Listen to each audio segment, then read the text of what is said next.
¿Cómo están mis hermanos y mis hermanas?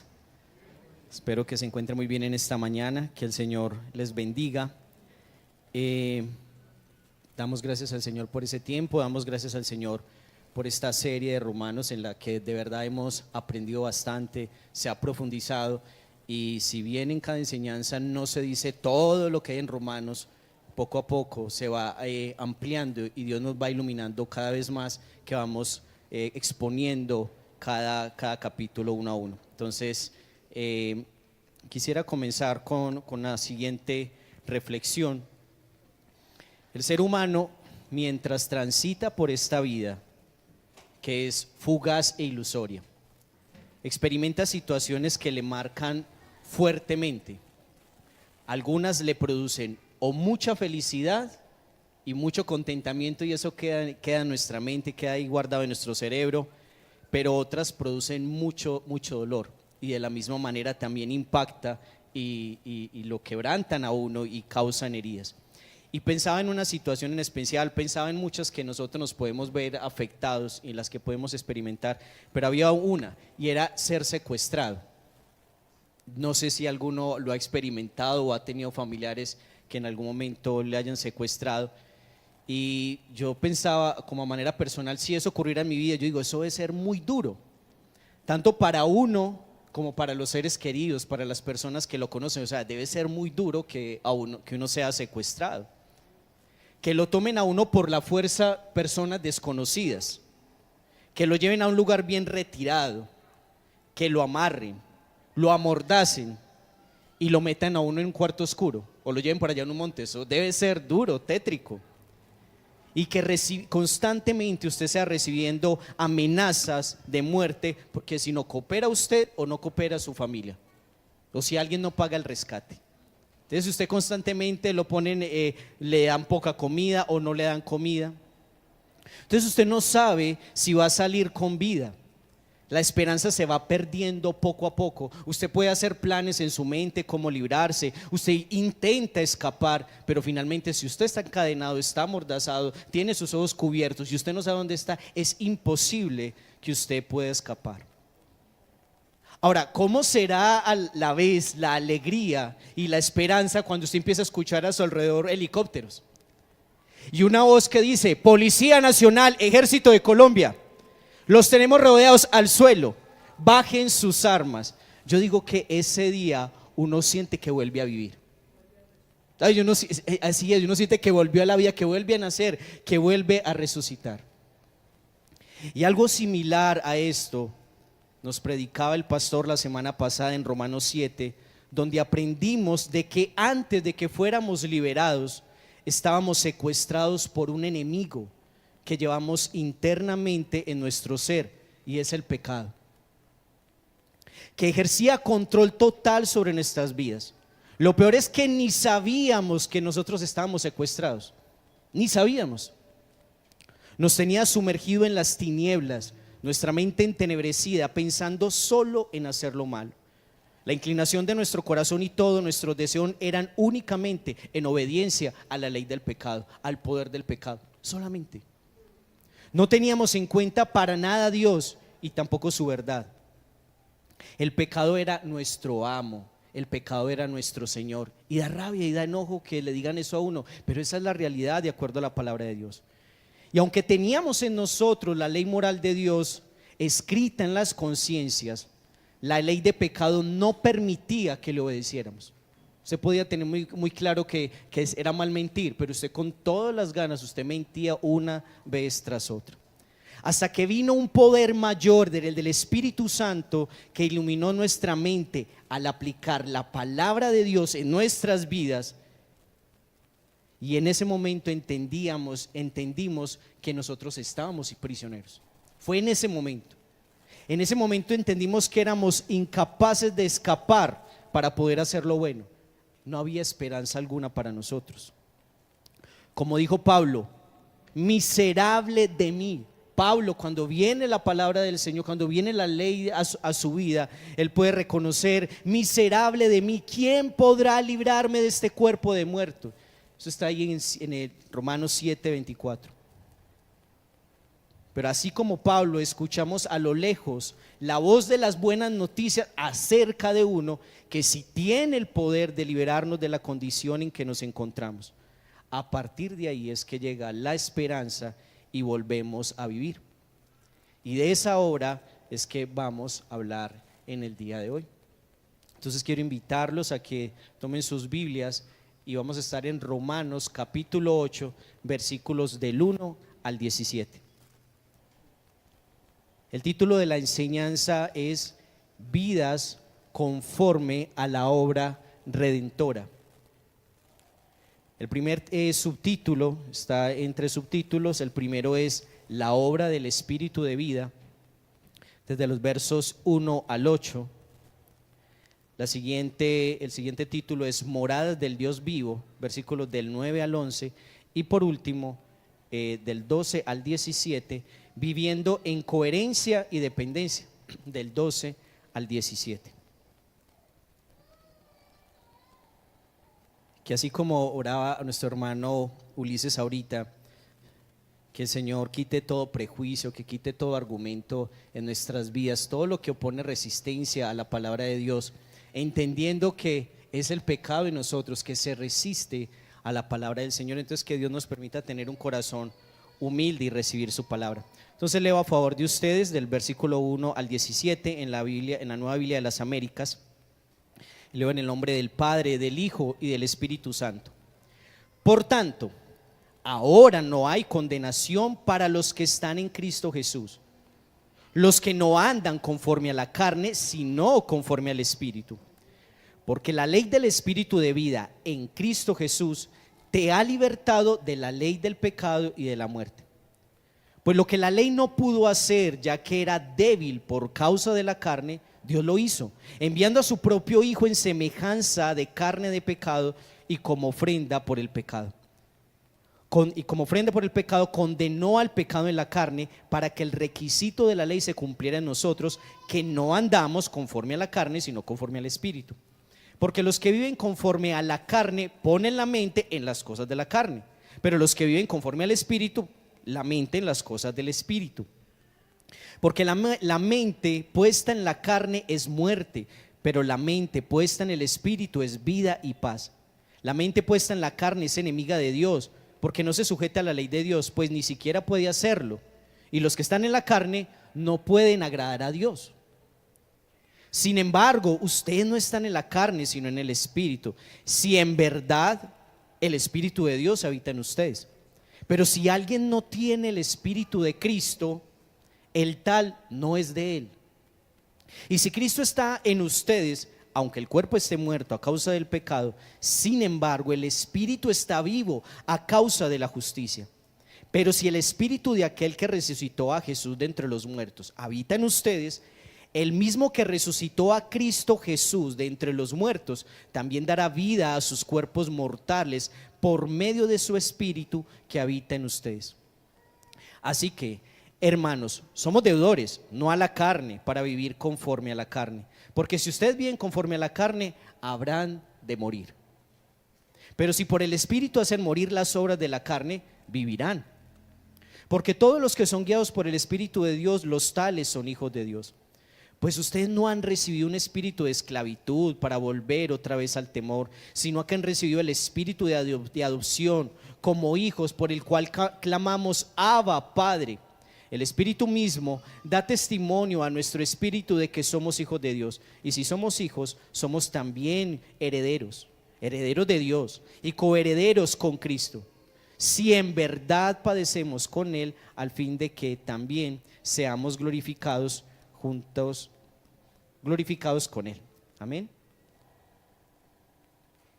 Entonces quiero invitarlos a que desarrollemos nuestro primer punto, que está subtitulado, yo no sé si ya tomó la nota, ¿cómo se llama?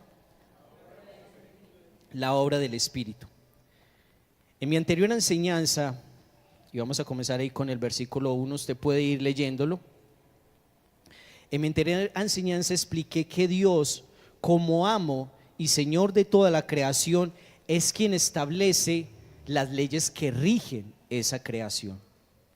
Pero a su vez, Él es juez de la misma y castiga justo de sus leyes. Así como el hombre en el principio desobedeció voluntariamente, él lo hizo voluntariamente, desobedeció voluntariamente a Dios, él, su esposa y toda su descendencia, o sea nosotros, quedamos separados de Dios y en consecuencia quedamos incapacitados para obedecer la ley moral que está en nuestras vidas y la ley dada por Dios, o todo lo que está escrito en la palabra de Dios, por quedar separados de Dios. Esa fue la consecuencia. Y es por ello que nosotros quedamos, todos nosotros, bajo el justo juicio de Dios, porque todos pecamos, todos nacimos en pecado, en todos nosotros hay pecado. Pero Dios nos mostró su misericordia a través de su Hijo. Y en esto, para entender, porque ahí habla de algo, dice, por tanto ahora no hay condenación. Entonces uno dice, alguno se preguntará, ¿y de qué se trata la condenación? ¿A qué se refiere eso? Entonces, en esto consiste la condenación de acuerdo a Juan 3:19. ¿Cuál es la condenación? Estábamos en tinieblas, pero ¿qué dice? Dice, el que es la luz vino al mundo. ¿Y qué pasó? Estando en tinieblas, los hombres rechazaron la luz. Los hombres rechazaron al Hijo de Dios, los hombres rechazaron a Cristo. ¿Y saben por qué? Porque amaban más las tinieblas. Y esa palabra ahí, amar, o sea, sus vidas estaban entregadas, se deleitaban en eso. Entonces cuando vino el Señor, lo rechazaron. Pero Dios tuvo a bien en salvarnos, aún conociendo la condición de rechazo y de repudio hacia la luz y hacia la verdad. Conociendo nuestra condición de dureza, Él ya se había anticipado a eso, y aún así opera en nuestros corazones mediante la obra del Espíritu de vida. El Espíritu es quien nos da la capacidad de creer en el Hijo de Dios, porque nosotros por naturaleza lo rechazamos, no queremos, no creemos en Él. Y en ese instante, cuando nosotros creemos por el Espíritu, no porque nosotros podamos o querramos, en ese momento nosotros quedamos unidos a Cristo por siempre. Por tanto, libres de la condenación. Porque Pablo dice, por tanto ahora no hay condenación. ¿Por qué? Para los que están en Cristo, que quiere decir a los que están unidos con Cristo. Pero jamás nuestras vidas podrán estar unidas a Cristo si el Espíritu Santo no interviene en nuestras vidas y en nuestro interior. Es imposible. Eso es una realidad. Versículo 2. La bondad de Dios se ve en el hecho de que aunque el hombre estaba en miseria espiritual, el Espíritu ejerce su poder. ¿Por qué hablo de poder? Porque ahí la palabra del Señor habla de una ley. Cuando habla de ley se hace referencia a un poder, a una fuerza, a una influencia, a un dominio sobre algo. Entonces el Espíritu ejerce su poder en el hombre y lo guía de la siguiente manera. Preste mucha atención. Primero dándole vida. ¿Por qué? Porque ya vimos en la introducción que él está muerto, está separado del Señor. De modo que en ese momento, cuando le da la vida, le puede reconocer que es un pecador. Y luego, ¿qué hace el Espíritu Santo cuando lo reconoce al pecador? El Espíritu Santo le revela de que hay un Salvador y lo conduce. El Espíritu Santo lo conduce a esa fuente de vida, lo conduce a Cristo, en quien hay ¿qué? Perdón de pecados, que es el pecado el que nos tiene separados del Señor. Y el hombre, y es muy especial porque el hombre y ninguno de nosotros se dio por enterado de esa maravillosa obra. Usted puede decir el día en que usted sabe que Dios intervino. Uno dice, sí, yo sé, pero la palabra dice que eso es una obra del Espíritu. Nadie conoce, el viento sopla y no sabe de dónde viene, a dónde va. Se siente, pero no lo sabemos. Y así son las personas que son nacidos del Espíritu. Cuando abren sus ojos por la obra de Dios, ya en ese momento están en los brazos del Señor. Eso es muy bonito. Cuando usted un momento a otro, cuando usted abrió los ojos y entendió su condición, ya en ese momento estaba en los brazos salvadores de Cristo. Y como lo mencioné, así son las personas que son nacidas de nuevo. Y estos, una vez son unidos a Cristo, están en Cristo, ellos continúan, y es una gran bendición, que ellos continúan siendo guiados por su Espíritu Santo después de su unión con Cristo. Y Él es el Espíritu quien les otorga el poder para negarse al control de la carne Y ahorita vamos a ampliar un poquito más. ¿Cómo es eso posible? ¿Cómo fue que se hizo realidad eso en nuestras vidas, de que ya el poder del pecado no opera en nosotros? ¿Qué es lo que habla Pablo? Por tanto, ahora no hay condenación para los que están unidos en Cristo. Ya sabemos cómo quedamos unidos a Cristo.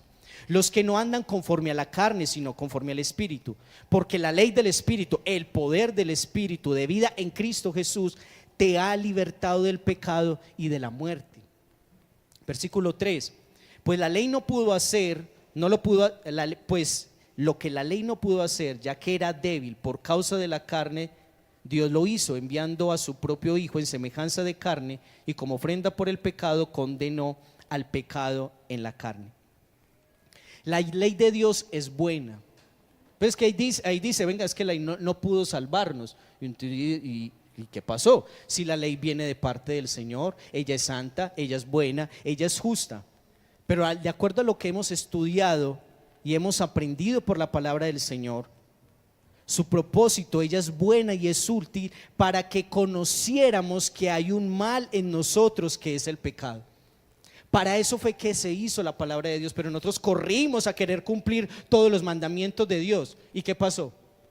Fracasamos. Esa es la realidad. Pero ella no puede salvarnos. ¿Por qué? Porque nosotros no pudimos cumplirla en su totalidad.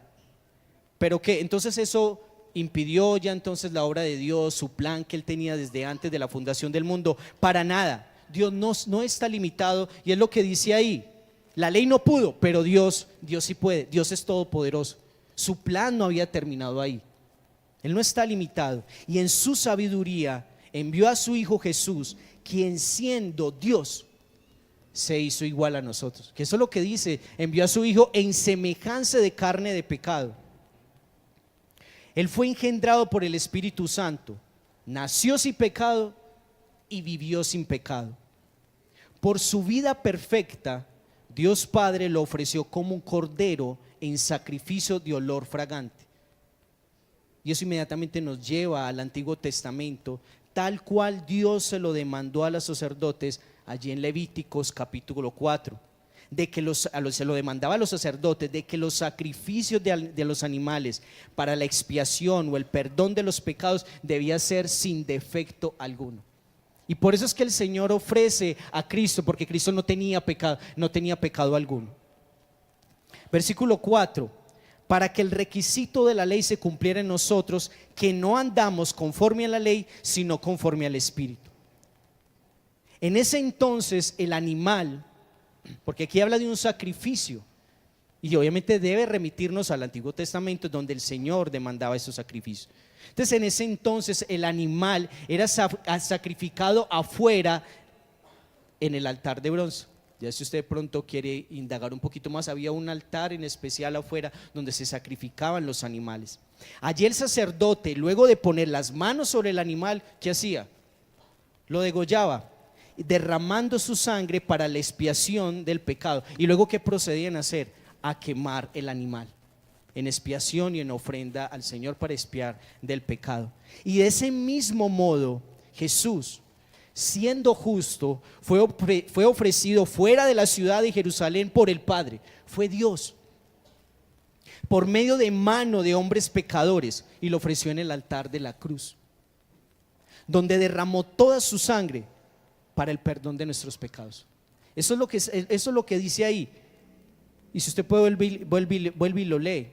Dice versículo 3: enviando a su propio Hijo en semejanza de carne de pecado, y como ofrenda por el pecado, condenó al pecado en la carne. A Cristo se le cargó nuestro pecado e iniquidad, todos nuestros pecados, todas nuestras iniquidades, toda nuestra desobediencia, mientras que su justicia fue cargada sobre nosotros.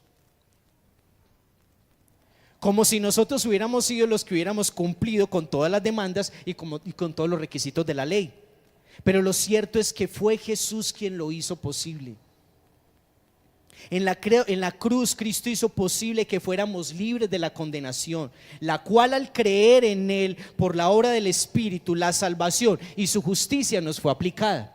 Y preste mucha atención, por eso es que en el versículo 1 dice: Versículo 2, porque la ley del Espíritu de vida en Cristo Jesús te ha libertado de la ley del pecado y de la muerte. Entonces, ¿cómo es eso? Lo que hace el Espíritu es darnos vida, llevarnos, mostrarnos que somos pecadores, nos conduce a Cristo, quien fue el que hizo una obra a favor de nosotros. Y al unirnos con Él, nuestros pecados son cargados a Cristo, pero su justicia es cargada de nosotros, y por eso es que nosotros aparecemos delante de la presencia de Dios como si hubiéramos cumplido los requisitos de la ley. Entonces, ¿cómo no adorar y cómo no alabar a Dios de tan semejante y maravillosa obra? Cristo fue el que nos hizo justos. Cristo fue el que nos dio vida. Y por eso la palabra dice, otra vez versículo 2, nos ha libertado de la ley del pecado o del poder del pecado y de la muerte. ¿Qué fue? Que el Espíritu Santo aplicó la obra de Jesús que hizo allí en la cruz. Y esa es la razón por la cual muchas veces nosotros vencemos sobre el pecado. ¿Ya entiende por qué razón usted a veces le dice al pecado no? Y muchas veces lo hace, aunque la voluntad de Dios fuera que fuera siempre, pero el Señor sabe que no lo hacemos. Entonces, la única manera en que usted puede vencer al pecado, en que usted puede hacerle frente al pecado, en que usted puede negarse, es si está unido a Cristo. Y eso creo que es importante resaltarlo. Versículo 5 dice, porque los que viven conforme a la carne ponen la mente en las cosas de la carne, pero los que viven conforme al Espíritu en las cosas del Espíritu. Entonces es bueno lo que estamos haciendo en el día de hoy, mis hermanos. Es de bendición para ustedes, es de bendición para mí considerar al gran poder de Dios al meditar y poner nuestra mente en este momento en lo que se está hablando, en cuanto a lo que Él ha hecho a favor de nosotros en la cruz del Calvario. Y usted me dice, ¿por qué es importante? Porque nuestra mente, ¿cómo estaba nuestra mente antes de conocer al Señor? Entenebrecida, oscurecida. Pero cuando usted medita, cuando usted pone su mente en lo que Jesús hizo, en la obra del Señor, nuestra mente en ese momento es renovado y nuestro ser comienza a ser transformado. ¿Y qué pasa? Si su mente empieza a ser renovado por pensar en Cristo, meditar en su obra, en su gracia y en su misericordia, su ser interior es transformado, y eso lo conlleva a un cambio en nuestra manera de caminar por este mundo. Usted no puede caminar de manera diferente si usted no tiene la obra de Cristo en su mente. Si usted no medita en Cristo, si su mente no es renovada, usted va a actuar igual que las personas que no conocen del Señor. ¿Y por qué? Porque estamos siendo guiados por el Espíritu. Fuimos unidos a Cristo, pero el Espíritu continúa constantemente recordándonos la obra de Cristo. Esto es tan vital, hermanos, porque este es el evangelio que tiene poder de traer a los muertos a la vida.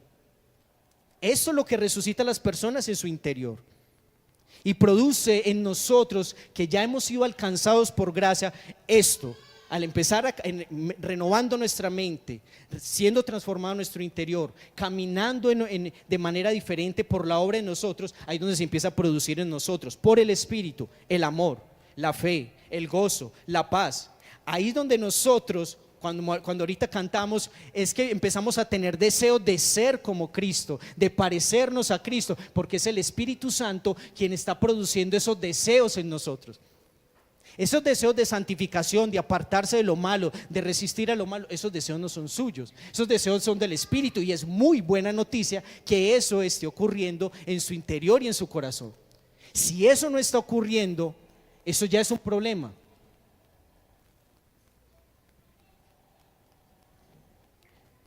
Vamos al versículo 6. Dice, porque la mente puesta en la carne es muerte, pero la mente puesta en el Espíritu es vida y paz. Entonces, por eso lo que estamos haciendo hoy es recordando la obra de Cristo, la obra del Señor a favor de nosotros, porque esa obra fue la que nos hizo libres, la obra del Espíritu de vida. Desafortunadamente no pasa lo mismo con el que no sabe que está separado de Dios. No pasa lo mismo. Aquella persona que está bajo su ira permanente, porque está en condenación, porque la luz ha venido al mundo, pero el hombre, ¿qué hace? No me interesa, la rechazo. Entonces por eso permanece bajo la condenación, bajo la ira de Dios. Su vida va de mal en peor.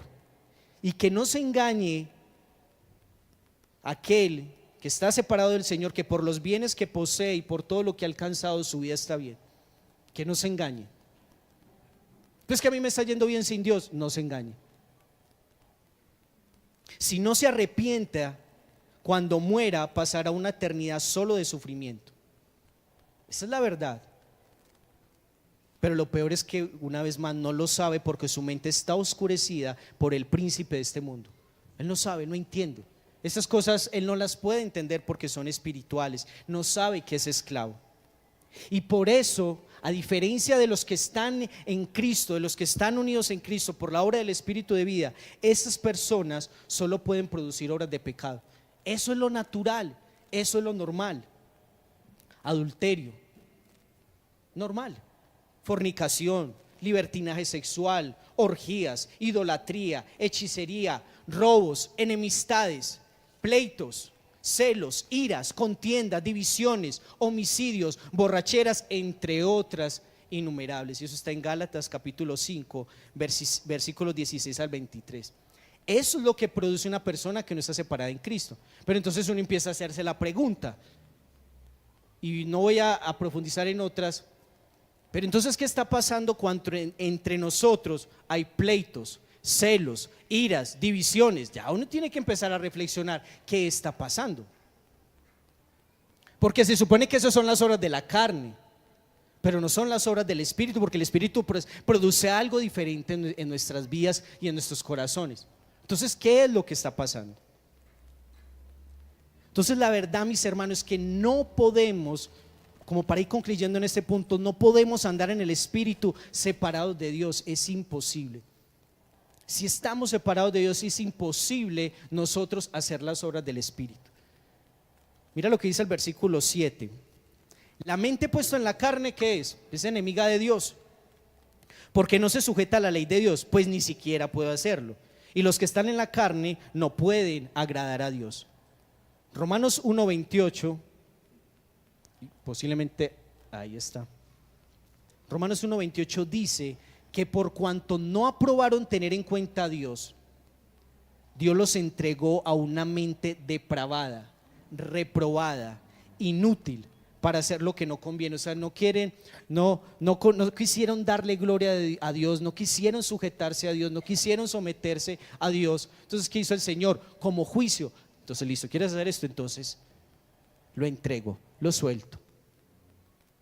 Eso es un juicio de Dios, y el pastor lo explicó muy bien en las primeras enseñanzas.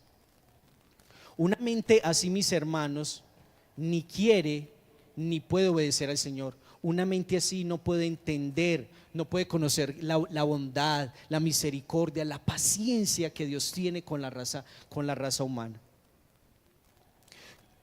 Como Dios, versículo 8, como Dios es santo, una persona jamás así podrá agradar a Dios. O sea, peco, llevo una vida de pecado, llevo una vida separada de Dios. Entonces yo sé que yo agrado a Dios, yo sé que Dios me ama, yo sé que Dios así me quiere. Pero es imposible, porque no. ¿Y qué dice la palabra? Sin fe, ¿qué? Es imposible agradar a Dios. Y adivinen qué, eso es un don de ¿quién? Del Espíritu. Por lo tanto, es una obra del Espíritu de vida, y de esa manera está subtitulada. Y gloria al Señor por darnos su Espíritu Santo, por darnos el Espíritu de vida a quienes no lo merecíamos. Hermanos, si pecamos constantemente, necesitamos clamar más al Señor de su obra en nuestro corazón. No es normal vivir en pecado, constantemente pecado, haciendo lo malo, y decir: Dios habita en mí, tengo comunión con el Señor. Ahora sí, es verdad, hay dos leyes: hay una ley de pecado y hay una ley de vida en nosotros, pero no nos podemos justificar. No, como nos enseñaba el pastor la semana pasada, no, como esa fue la ley del pecado, eso no fui yo. Que hay gente que jocosamente salió ese día diciendo: ay, voy a pecar, pero no soy yo, eso no lo voy a hacer yo, es el pecado en mí, y ni modo, ni más, me dejo. Pero eso simplemente habla de la esclavitud bajo la cual está el corazón del hombre. Vamos a pasar a nuestro punto 2, moradas del Dios vivo, versículos del 9 al 11. Sin embargo, ustedes no están en la carne, sino en el Espíritu, si en verdad el Espíritu de Dios habita en ustedes. Pero si alguien no tiene el Espíritu de Cristo, el tal no es de él. Y si Cristo está en ustedes, aunque el cuerpo esté muerto a causa del pecado, sin embargo el espíritu está vivo a causa de la justicia. Versículo 9, Dios por medio del apóstol Pablo, está hablando a través de la carta a un grupo en especial, que está compuesto por judíos y gentiles en su mayoría, y que se sobreentiende que son hermanos, personas que han nacido de nuevo, personas en las cuales ha obrado el espíritu de vida, personas que han sido intervenidas en su interior, que han sido circuncidados por la palabra y por el orar del espíritu. Y él les está diciendo, y mire lo que hace, hermano, ustedes eran esto. De todo esto que estábamos hablando anteriormente, los versículos 1 al 8, Pablo le está diciendo, ustedes eran esos. Perdón, sobre todo en los versículos del 6 en adelante, ustedes eran de esos, ustedes eran esos carnales, ustedes eran esos que estaban entregados al pecado. ¿Pero por qué eran mejores? No, porque hay que tener cuidado con eso. Que el hecho de que ahora no estemos sumergidos y practicando y viviendo para el pecado, eso no quiere decir como que yo soy mejor. No, eso es una obra del Espíritu Santo. Si no es por el Señor, nosotros estuviéramos tal cual las otras personas. Esa era nuestra condición. Entonces Pablo le dice, ustedes eran de esos, pero ya no. Ustedes tienen una nueva vida. Pablo está empezando ¿a qué? A establecer algo, a afirmarlos. Les está ayudando a comprender que mediante el poder del Espíritu de vida fueron librados de la condenación eterna. Fueron colocados bajo el gobierno de Cristo, quien es nuestro nuevo dueño. Hay dos dueños, hay dos amos: el pecado o Cristo. No hay más. Eso es una verdad. Y la pregunta es, ¿usted quién quiere que sea el que gobierne y domine y opere en su vida? Ya no servimos al pecado y mucho menos nos pertenecemos. Porque mira lo que dice Primera de Corintios capítulo 6 versículos 20. Primera de Corintios capítulo 6 versículo, mire lo que dice: porque han sido comprados por un precio. Por tanto, glorifiquen a Dios en su cuerpo y en su espíritu, los cuales son de quién. Entonces eso es lo que Pablo está estableciendo. Ustedes eran del pecado, servían al pecado, estaban esclavos del pecado, los estaba destruyendo el pecado, pero ahora, por la obra del Espíritu Santo, han pasado a pertenecer a un nuevo dueño, a un nuevo gobierno, el gobierno de Cristo, en su señorío. Ahora, ¿qué hizo usted para eso? Creer. Y ese creer ya sabemos que no es de nosotros. Entonces, cuánta misericordia y cuánta bondad el Señor ha hecho a favor de nosotros. Todo lo ha hecho Cristo, todo lo ha hecho el Señor, su gran misericordia. Se lo pongo de esta manera: es como si nosotros fuéramos casas que en un pasado estuvo en manos de un dueño, de un perverso dueño. Gente que es muy mala administradora de las casas, que la tenía totalmente caída, con huecos por todas partes. Imagínense la peor casa: humedades, malos olores, todo tipo de bichos, endeudada, ratas, cucarachas. Y luego viene alguien y la compra por un valor muy alto.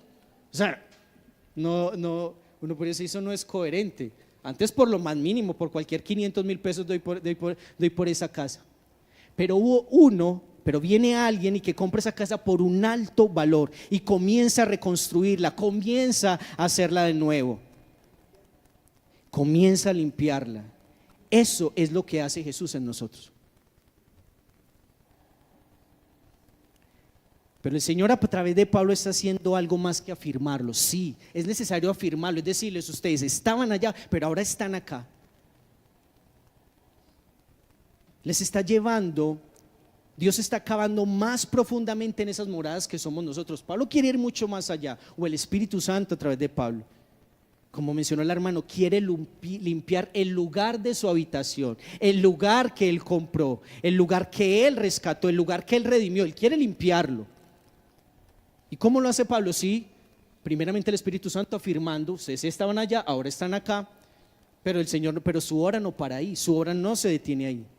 Él los está llevando a revisar sus inclinaciones, pensamientos, su actuar y hablar. Y usted me dice, Juan, ¿y por qué? Mire lo que dice: sin embargo ustedes no están en la carne sino en el Espíritu. Los está afirmando, ¿cierto? Los está diciendo dónde están. Pero mire lo que dice: si en verdad el Espíritu de Dios habita en ustedes. Tú no dices, Pablo, venga, pero usted me está diciendo que estoy en el Espíritu, que estamos afirmados, y después dice pero si el Espíritu está en usted. Entonces como que, hey, Pablo, me pones como en esa, como en esa lucha. Pero hay un propósito, hermanos, por lo menos el que el Señor me permitió ver. Pablo dio el Espíritu Santo, a través de esto, por lo menos a mí me llevó a preguntar: ¿sus vidas evidencian que están en Cristo y que el Espíritu habita en ustedes? Cuando usted le dicen, usted está en Cristo, si es que el Espíritu habita en usted, ¿qué es lo primero que usted se pregunta? Yo estoy en el Espíritu, o sea, el Espíritu está en mí, Cristo está en mí. Eso es una pregunta que uno se hace frente a eso, si es que en verdad si el Espíritu habita en usted. Entonces uno puede decir, sí, claro, yo, amén, aleluya. Pero también es una invitación, cuidado con el exceso de confianza, al punto de que nos relajamos. Sí, el Espíritu de Dios está en ti, habita en ti, pero a veces nos excedemos en la confianza. Entonces, listo, como Cristo está en mí, Dios habita en mí, pues ya la gracia me alcanzó, pues puedo vivir mi vida normal. No, eso no es a lo que está apuntando el texto.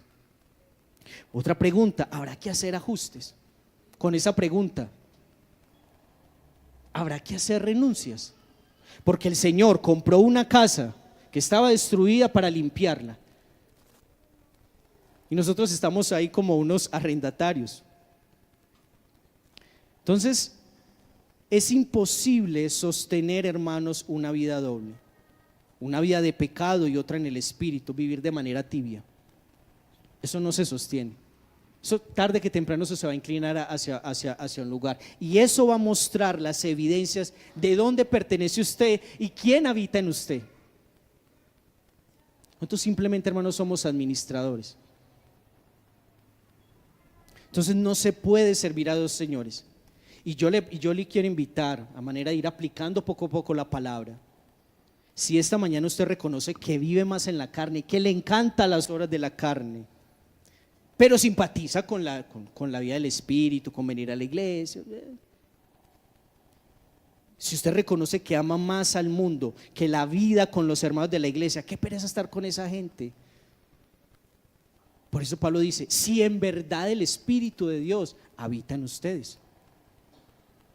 A mí me gusta estar en mi casa, me gusta más estar en otras cosas, ocupado en nuestras cosas, pero la vida con los hermanos de la iglesia, no me gusta. Pero yo soy cristiano. No me gusta estar con los hermanos de la iglesia, pero soy cristiano. ¿Eso es coherente?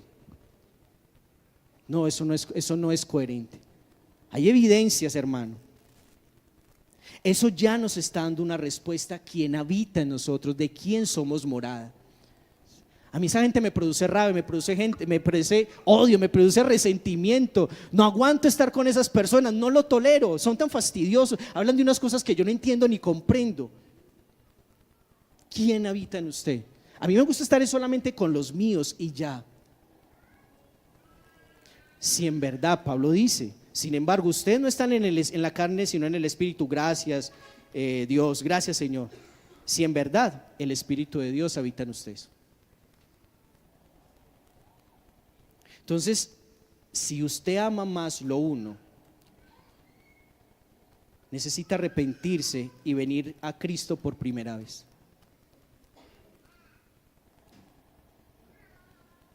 Pero también hay un llamado a cuidar de otro. Usted es cristiano, entiende, da evidencias, su vida da evidencias por sí sola de que usted es cristiano. Tiene luchas con el pecado, como todos. Pero no solamente eso nos está llamando a revisarnos a nosotros, sino también a ser guarda de mi hermano, o del que yo llamo hermano, o del que yo llamo hermana.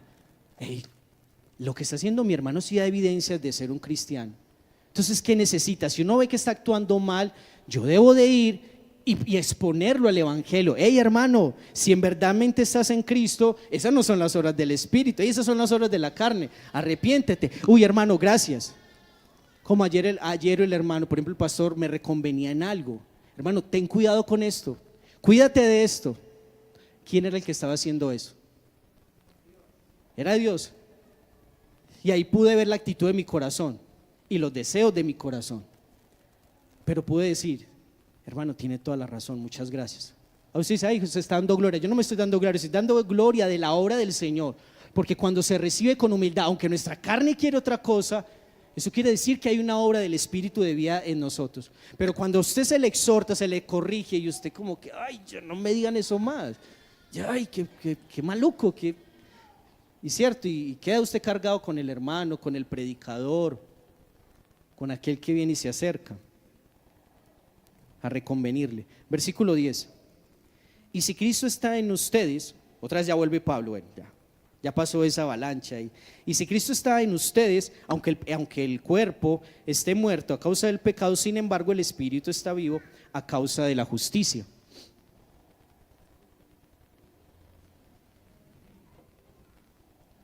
En cuanto a esto, de si el espíritu de Cristo habita en mí, inmediatamente vino a la mente el siguiente versículo en Juan capítulo 14, 23.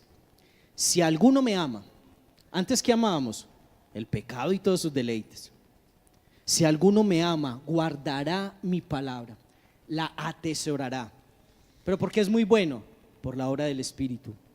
Y mi Padre lo amará. ¿Y qué dice? Y vendremos a Él y haremos morada con Él, tendremos comunión con Él, estaremos dentro de su vida. O sea, yo decía, qué especial que el Dios Trino, el Dios Todopoderoso, Padre, Hijo y Espíritu Santo habiten en mi corazón. Eso cambia la mente, eso trae una renovación en nuestra mente. Y esto fue dicho a sus discípulos, aquellos que andaban en comunión. Eso Jesús se lo dijo previo ya a su tiempo, a la hora para la cual había venido. A los cuales el Señor, eso fue dicho a esas personas, a esos discípulos, que poco a poco Él se les fue revelando a tal punto que ellos llegaron a creer que era Dios mismo que estaba en medio de ellos. Estos que son sellados por el Espíritu entran en un proceso de renuncia a lo inútil de este mundo y ponen en práctica la obediencia a sus mandatos, dando evidencia y de testimonio del Señor que habita en sus vidas. Nuestras obras finalmente, mis hermanos y mis hermanas, dan testimonio de quién habita en usted. Y eso inmediatamente cuando uno analiza, yo sé, yo quiero que Dios habite en mí, yo quiero que Cristo habite en mí. Entonces todas estas bienaventuranzas y que hemos venido hablando es muy bueno, pero hay una realidad que nos está mencionando el versículo 10. ¿Qué va a pasar? Que todos vamos a morir un día. Ya, eso no lo dijo, sí, mire que sí lo dijo. Y si Cristo está en ustedes, aunque el cuerpo esté muerto a causa del pecado, sin embargo el espíritu está vivo a causa de la justicia.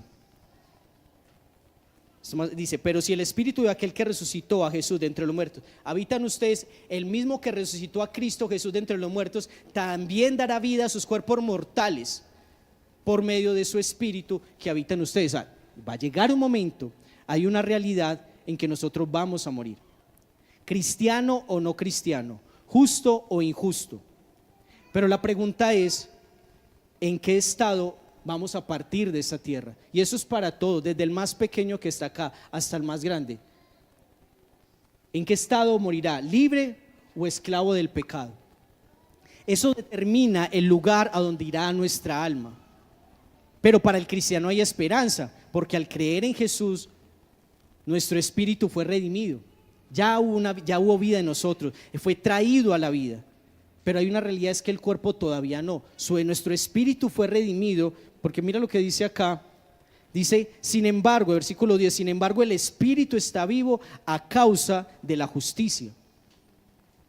Entonces nuestro espíritu fue redimido por la obra del espíritu, pero hay una realidad, es que nuestro cuerpo todavía no. Por eso es que nosotros, aunque tenemos a Cristo, seguimos con esas luchas con el pecado.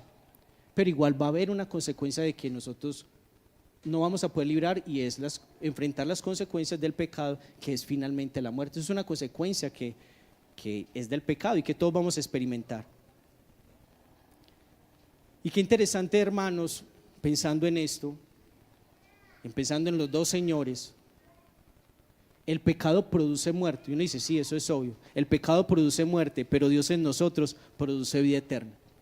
No, o sea, qué interesante. Hay una naturaleza que produce en nosotros solo muerte y solo nos lleva a la muerte, pero Dios viene, llena nuestras vidas y produce vida eterna. Entonces alguno preguntará, venga, entonces ¿qué propósito tiene ser cristiano si igual voy a morir? ¿cierto? Uno dice, "Ah". Así como el espíritu de vida resucitó nuestro espíritu para vivir en comunión con el Señor y en deleite del Señor y en búsqueda del Señor, también Dios ha prometido a sus escogidos darle vida nuevamente a sus cuerpos aunque haya muerto. Esto es evangelio también, hermanos, y eso es necesario que nos los prediquemos, porque estamos muy interesados en las cosas de acá. Tenemos la mente muy puesta acá y no tenemos en lo que Dios va a hacer aún después de la muerte. Y la palabra de Dios lo que hace es aterrizarnos. Vas a morir, libre o esclavo. ¿Quién está en ti? Entonces estas personas, sus escogidos, los que han recibido su palabra, los que han creído en el Señor, experimentarán una transformación, cuerpos glorificados, incorruptibles, semejantes a los que tiene nuestro Señor Jesucristo, en los cuales no habrá el más mínimo ápice de maldad.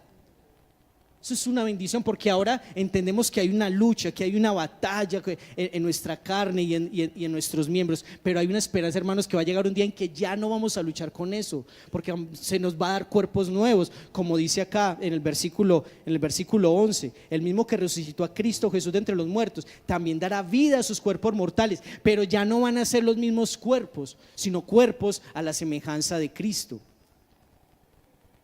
Seremos por fin completamente libres en todo nuestro ser, por toda la eternidad, moradas eternas del Dios vivo.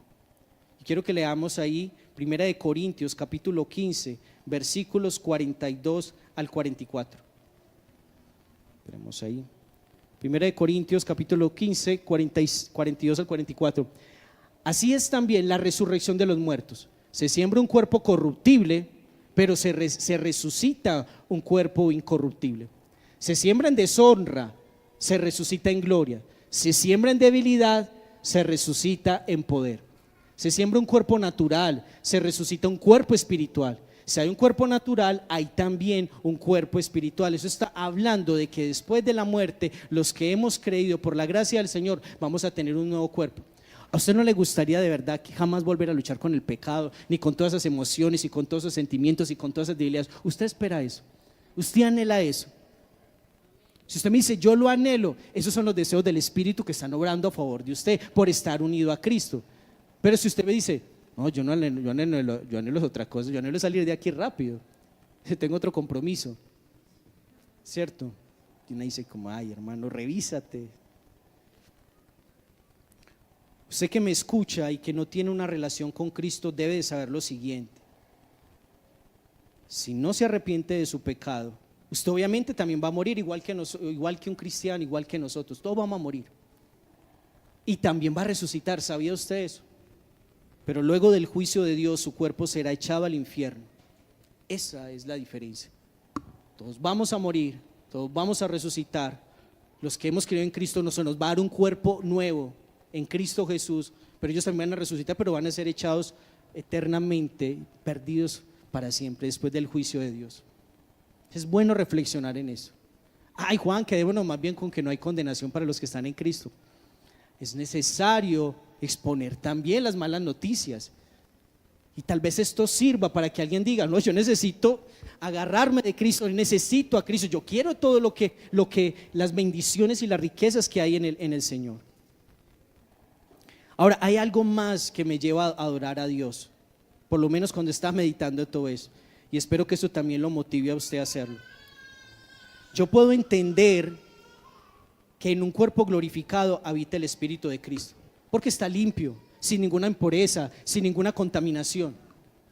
Yo puedo entender eso, pero la verdad me parece fascinante es que este cuerpo de muerte, el Dios Santo haya decidido habitar. O sea, en un cuerpo que lucha, es un Dios santo, santo, santo, y que Dios haya puesto su mirada en mí, que me haya escogido para habitar en mí. Y uno dice, Señor, yo no soy digno de que entres en mi casa, le diría yo al Señor, aunque yo sé que ese texto está aplicado, pero yo le diría, Señor, yo no soy digno, y que usted haya decidido habitar en mí.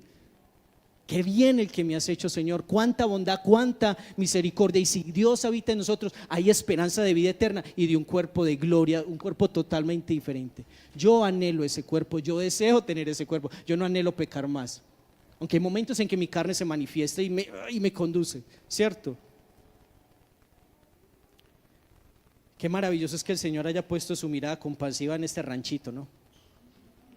Sí. Por no decirle rancho, ponerlo más tiernito ahí. Hermano, pasemos ya a nuestro último punto, versículos 12 al 15, viviendo en coherencia y dependencia. Entonces ya hemos visto la obra del Espíritu de vida que me trajo a Él, que por gracia el Dios Trino me hizo morada de Él, no mereciéndolo. Y ahora hay algo más, una obra más. ¿Queda todo ahí? No, hay algo más. Así que, hermanos, somos deudores no a la carne para vivir conforme a la carne. Porque si ustedes viven conforme a la carne, habrán de morir. Pero si por el Espíritu hacen morir las obras de la carne, vivirán. Porque todos los que son guiados por el Espíritu de Dios, los tales son hijos de Dios. Pues ustedes no han recibido un espíritu de esclavitud para volver otra vez al temor, sino que han recibido un espíritu de adopción como hijos, por el cual clamamos Abba Padre. El Espíritu mismo da testimonio a nuestro espíritu de que somos hijos de Dios. Y si somos hijos de Dios, somos también coherederos, herederos de Dios y coherederos con Cristo, si en verdad padecemos con Él al fin de que también seamos glorificados con Él. Versículo 12, así que si a este punto ya hemos entendido por el Espíritu de que fuimos hechos libres, de que fuimos comprados a precio de sangre y que por gracia fuimos hechos morada o habitación del Dios Trino, debemos reconocer que hay un propósito en ello. Todas las obras de Dios tienen un propósito. ¿Para qué Dios te rescató? ¿Para qué Dios te salvó? ¿Para qué Dios te sacó de la vida inútil en que estabas y te trajo acá y te llenó de eso y puso su presencia en ti? ¿Para qué? Para seguir igual. Lo primero es que debe llevarnos, aparte de la reflexión, debe llenarnos de gozo por tan alto privilegio de que Dios nos escogiera para habitar en nosotros. Lo cual me debe llevar a vigilar cómo ando con un temor reverente. Porque Él desea usarme para manifestar su gloria. Cuando fue construido el templo era para que no solamente el pueblo judío se acercara a Dios, sino para que hubiera un punto de adoración para todo el mundo, para que hubiera un referente de una verdadera adoración, de una verdadera búsqueda del Dios Santo en medio de tanto Dios que hay en este mundo. Él desea que seamos siervos que testifiquen mediante sus vidas, mediante su bondad en un mundo lleno de oscuridad. Ahí comienza un propósito. Para eso fue que fuimos apartados, para eso fue que Él habita en nosotros, porque Él quiere moverse a través de nosotros, Él quiere hacer una obra por medio de nosotros y lo va a ejecutar. Ahora, con esto no estamos pagando nuestra salvación, porque Pablo dice acá, así que hermanos, somos deudores. Uno dice, ay, entonces todo lo que Dios hizo se lo tenemos que pagar, no lo está cobrando. Entonces con esto no es que que el texto nos está llamando a que paguemos por nuestra salvación, como muchos que dicen tengo que hacer horas para que Dios me salve, porque la salvación es gratuita para nosotros, pero con un alto costo para Cristo que muchos ya conocemos, o que la mayoría conoce cuál fue el costo tan alto. Pero si ante tanta misericordia y gracia yo debo manifestar gratitud, yo no puedo seguir siendo diferente, viviendo como uno más del mundo. Eso es coherencia. Fui rescatado, hecho morada del Señor con un propósito, pero no para seguir en lo mismo. Por eso Pablo dice, hermanos, no pueden seguir viviendo como estaban. O sea, hubo una obra muy especial sobre sus vidas, una obra maravillosa y gloriosa. Entonces versículo 3, es muy probable que Pablo conozca que el caminar de muchos, y entendiendo su condición de pecado, es posible que Pablo entendiera que muchos no estaban caminando como un cristiano, y por eso los amonesta con dureza. Si siguen viviendo así, ¿qué dice Pablo?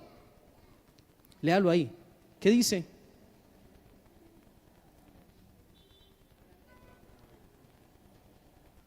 Y es muy duro. Si usted sigue viviendo en pecado, en su vida de pecado, es fácil. Mira, hay una consecuencia. Va a haber un castigo, van a haber pérdidas. Y es muy posible que usted sea cristiano, Pero si usted se comporta tal cual como la gente del mundo, ¿usted cree que Dios no es un Dios celoso? Solo piense cuando Cristo vio que en el templo de Dios, en la casa de Dios, en la casa de su Padre, estaban haciendo lo que no convenía. ¿Qué llegó haciendo el Señor? Yo lo hice suave, pero el Señor entró con celo porque ardía. Ustedes han hecho, la casa de mi Padre la han hecho casa de ladrones. Esto debe ser una casa de oración, de comunión con el Señor. Y a eso fue el que el Señor ha hecho en nosotros. Por eso habita en nosotros, para que tengamos comunión con Él. Pero si estamos poniendo nuestras vidas, y eso me confronta a mí, si estoy llevando los miembros de mi cuerpo para algo diferente a lo que no tiene que ver con la comunión de Dios, soy pecador y debo arrepentirme, pedirle perdón. Señor, perdona porque he usado mis ojos, mis oídos, mi cuerpo, mis manos para lo que no te glorifica, Señor. Perdóname, límpiame, purifícame, Señor. Tal cual Dios se lo dijo también a Adán: el día que del fruto comas, ¿qué le dijo? De cierto morirás. No abuses de la gracia. Y esto lleva a que muchos, al decirle esto, muchos dejan a decir, porque empieza como a generar preocupación: uy, Dios mío, y yo que estoy viviendo así de esta manera, contrario a la fe. Y por favor reflexione si estás viviendo de acuerdo a la fe. Entonces esto a muchos lo lleva, por lo menos a mí me llevó a decir: Señor, pero tú conoces mi debilidad. Y esto es precisamente lo que busca el Espíritu Santo, que usted no se conforme, a las cosas de este mundo, sino que venga en humillación pidiéndole: lléname, Señor, reconozco mi pecado, reconozco mi maldad. Pero usted dice: pero es que no quiero orar. Pero entonces pídele al Señor que ponga el querer como el hacer, clamando que ese poder que nos trajo a la vida en el Espíritu opere en nosotros, dándonos mayor fuerza ante el pecado. Es que hay poder. Es que Pablo dice que cómo se hacen morir las obras de la carne. ¿De qué manera? ¿Mediante quién?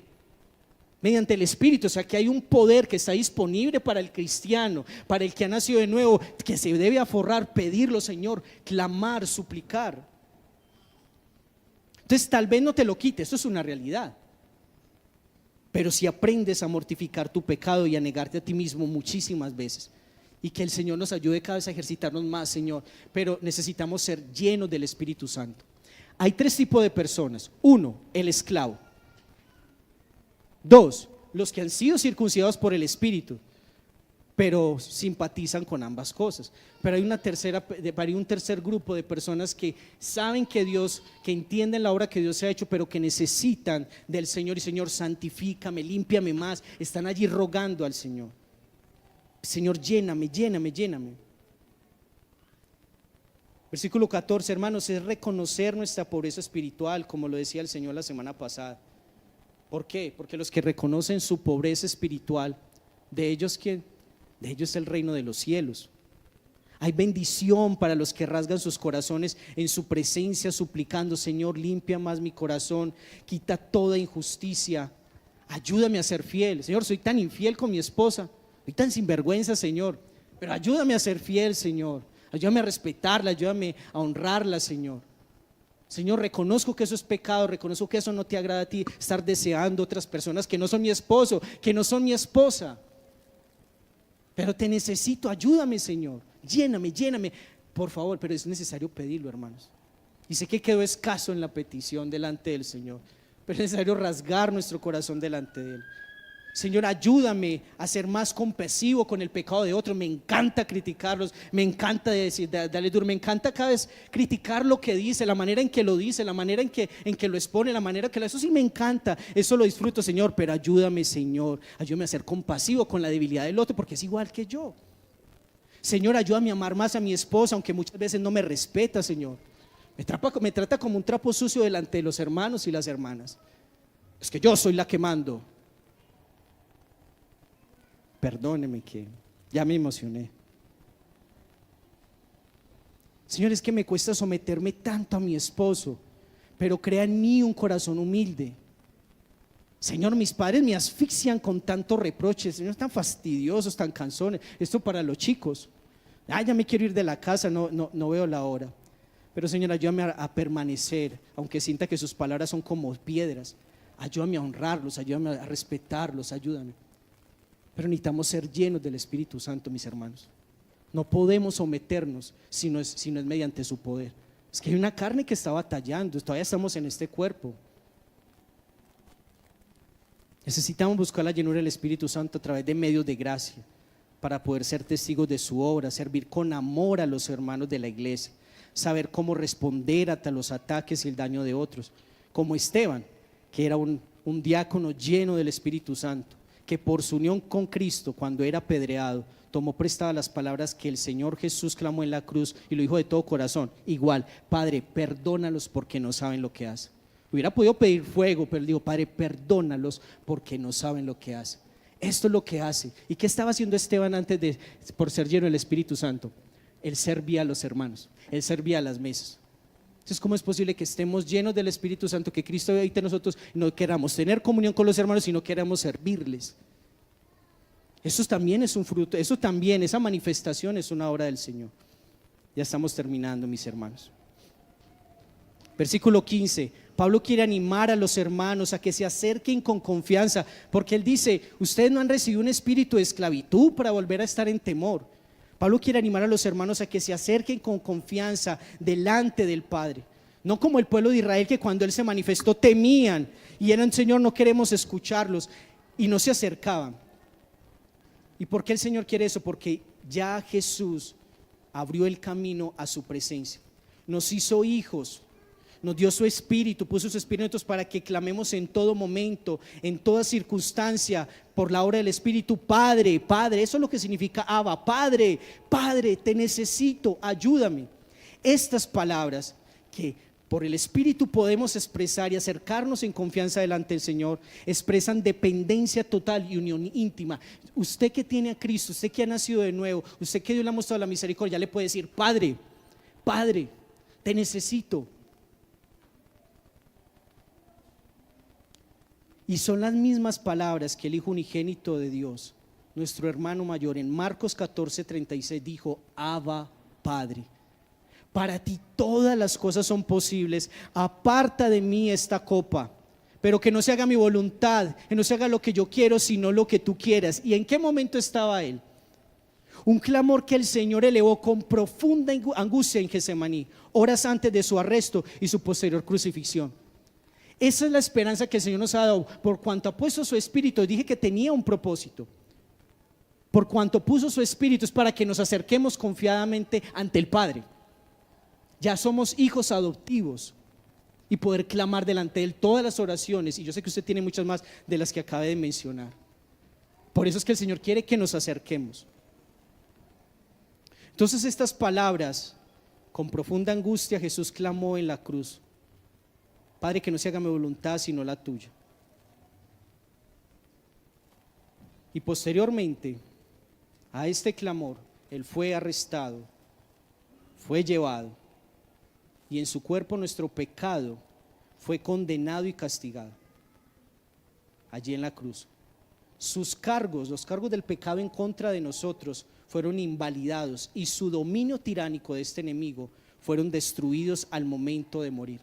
Por eso es que hemos sido hechos libres de la ley del pecado y de la condenación eterna.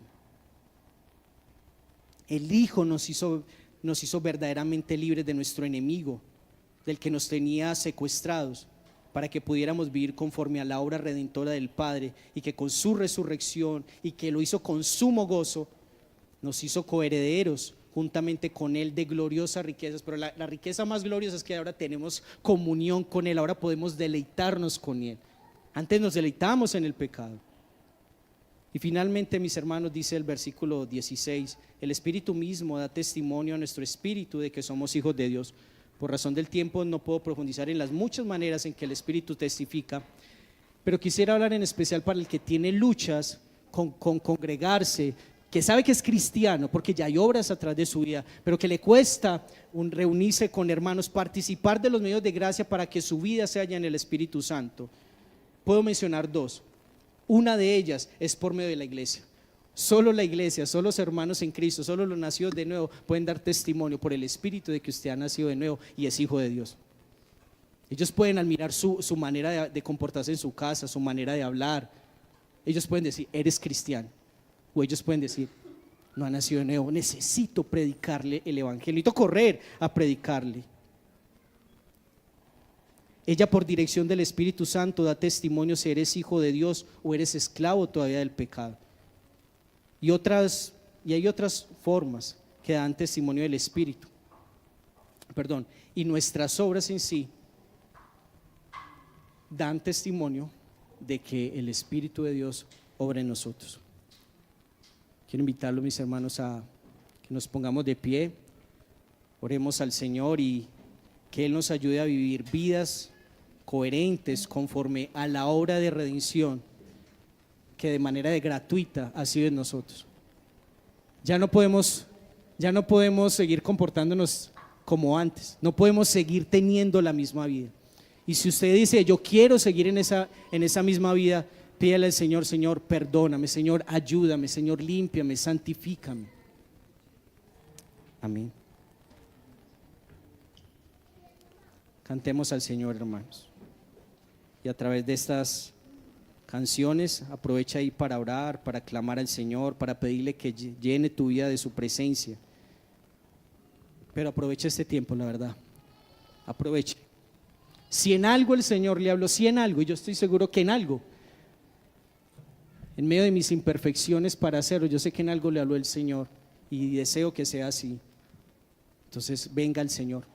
Dice sin temor, ya no tienen el espíritu de esclavitud, se nos ha dado el espíritu de vida. Dios los bendiga, hermanos.